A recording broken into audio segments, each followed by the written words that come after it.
Hello everyone, welcome to Testing Diaries. This is the second video of configuring or understanding the thread groups in JMeter. In case you haven't gone through the first part of this video, I'd suggest that you go through it. I have pasted a link into the description.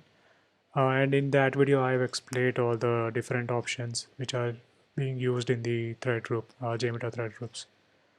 So in this video, we will learn about how we can validate the JMeter thread groups, and we'll also see some tips to configure thread groups so as to create a more realistic load testing scenarios. So JMeter provides two ways to run and validate your script or your thread group. So if you open my JMeter window, in that you can see we have the number of threads and ramp up period defined, and we also have the duration defined. So in case you right click on the thread group, you can see there are three options: start, no pauses, and the validate.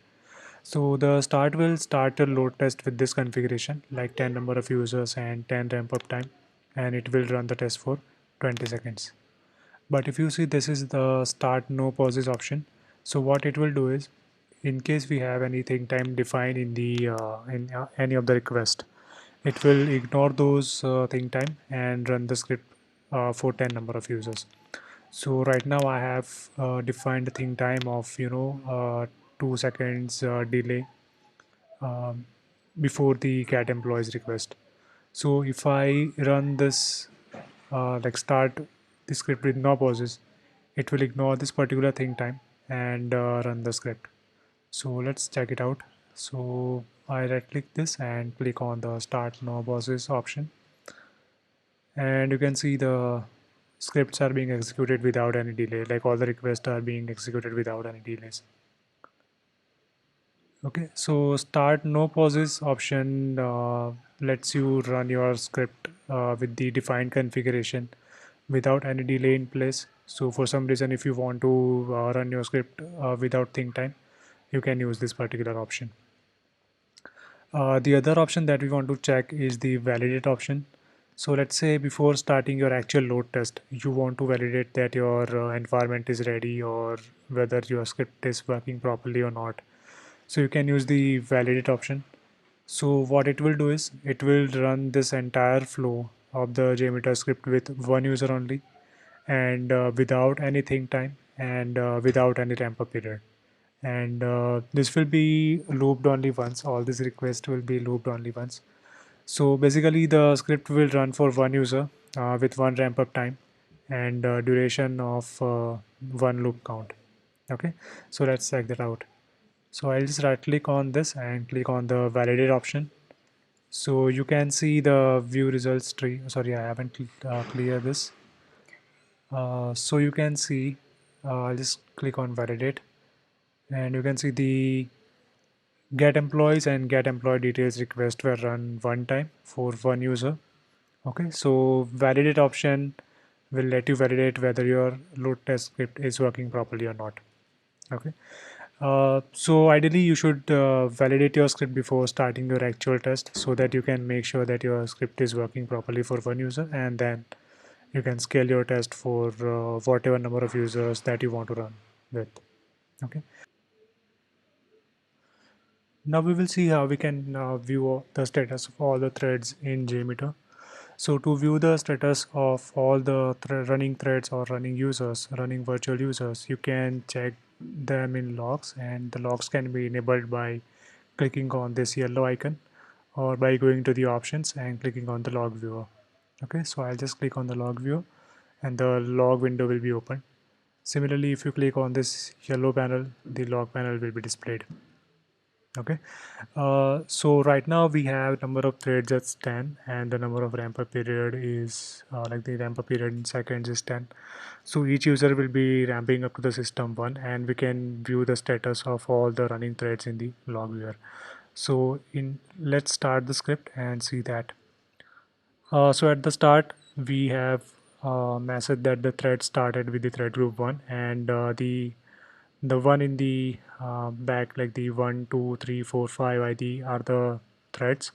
So this is thread one of the thread group one, and it says that the thread has started, and once all the thread execution is completed, like we have defined the duration of 20, so after 20 seconds we can see the thread has finished, and they have started ramping down one by one.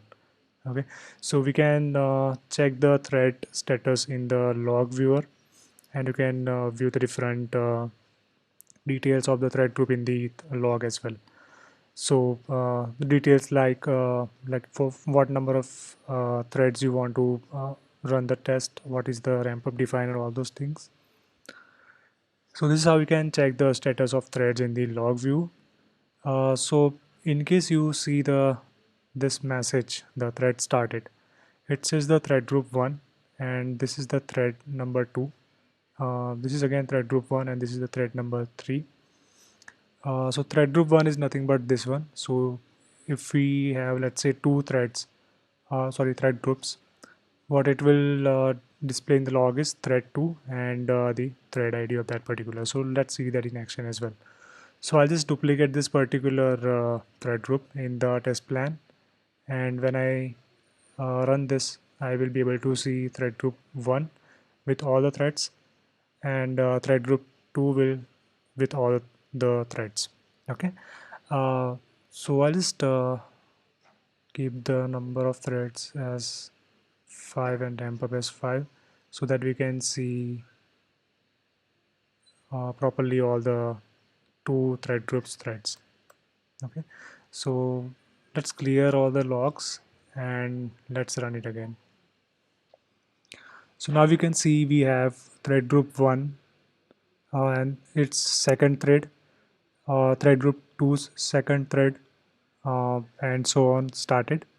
And once the load test is completed in let's say 20 seconds, it will also display the thread finished for all the two thread groups, like thread group 1 and thread group 2. Okay, so this is how we can view the status of all the threads in the log panel.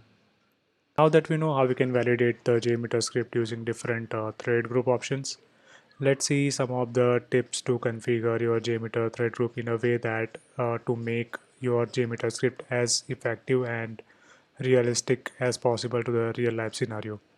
Okay, one of the ways is to create an ideal ramp up time. Now in the first video we have seen that ramp up time is nothing but time taken by JMeter to ramp up all the users onto the system, right? And we have also seen that the ramp up should not be like too short so that it will crash the system altogether. Okay, now the ideally what happens is if you keep the long ramp up period, there is a possibility that you may not be achieve the required concurrency. So as to achieve that, we want our ramp up time to be not short enough and not long enough. Like it should be long enough to not overload the system, and it should also be short enough to maintain the required load. Okay, so how we can achieve that? So one of the ways is to create ramp up time is equal to number of threads. So let's say if you have a load test of 100 users, or you want to maintain a concurrency of 100 users on the system, you can take the ramp up period as 100 seconds and run a test and see how the application behaves. And if you see that the application is not behaving properly with that ramp up, you can then adjust the ramp up and down as per your requirement. So that is one of the ways you can create a realistic test. Another point to keep in mind while creating a JMeter test script is to prepare a proper error configuration. So we know from the first video that JMeter thread group provides different options to configure your script to handle the error scenarios. Basically, what do you want your script to do when an error is noticed while a test is running, right?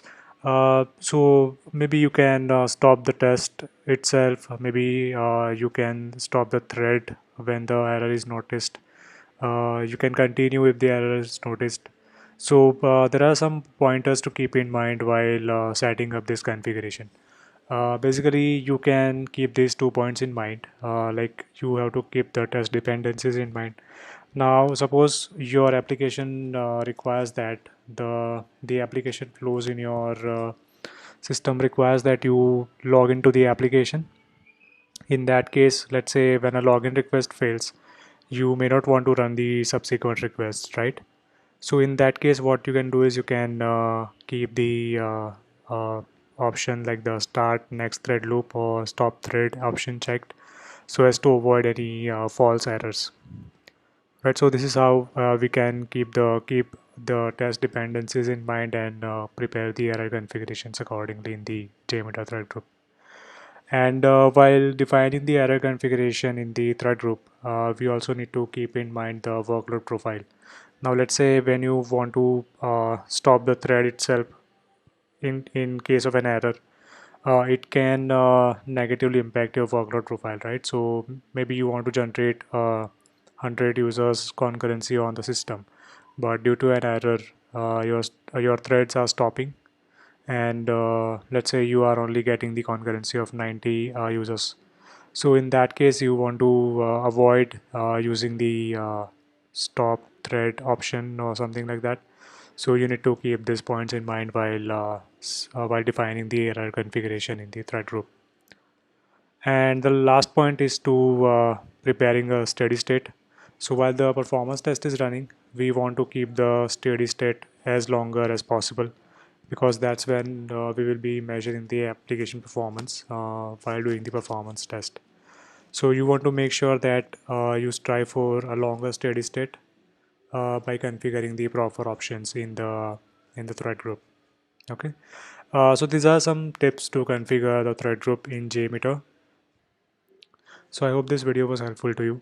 We will cover more important software testing topics in the next videos. So please subscribe to my channel if you haven't done so. And see you in the next video. Bye bye. Have a nice day.